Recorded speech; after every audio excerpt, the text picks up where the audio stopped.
దుశ్శాసనుడి యొక్క గుండెలు చీల్చి తెచ్చినటువంటి నెత్తుటితో ఆవిడ శిరస్సుకున్నటువంటి శిరోజములను కడుక్కుని రక్తముతో కూడిన కేశములను ఆవిడ ముడేసుకుంది.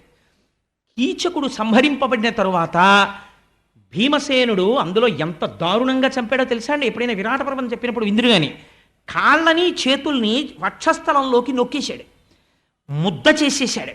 త్వంతాకారిత కుంజకుట్టి మగన స్తంభావళీ రూపమున్ ప్రాంతాది ప్రవిభాగ భోగ నిలయ ప్రద్వారమున్ గతరస్వంతత్రాసకరంబునై దురభివేశంబైన యాలోను నిశ్చితుడై సతికేలు పట్టుకొని చొచ్చన్ భీముడచ్చుగ్రతన్ అంటారు తిక్కనగారు. అసలు ఆ నర్తనశాలలోకి రాత్రి వెళ్ళడమే భయం, అలా ఉంటుంది.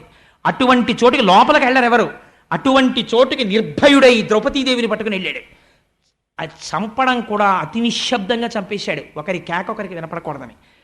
గట్టిగా కేకేస్తే నా బతుకు బయటడిపోతుందని కీచుకుడు అడవలేదు, తను ఎవరో తెలిసిపోతుందని భీముడు అరవలేదు. నిశ్శబ్దంగా కొట్టేసుకున్నారు, చచ్చిపోయాడు కీచకుడు. ఇప్పుడు ఈ మాంసపు ముద్దని ద్రౌపది రా చూద్దుగాని నీ వెంట పడ్డవాణ్ణి అని ఒక కాగడా పట్టుకుని ఎడుతున్నాడు భీముడు. నిర్భయంగా వెళ్ళింది ద్రౌపది. వెళ్ళి చూసి షహభాష్, నా పగ తీరింది. అటువంటి కాంత ఆవిడే సామాన్యమైంది కాదు ద్రౌపదీదేవి అంటే.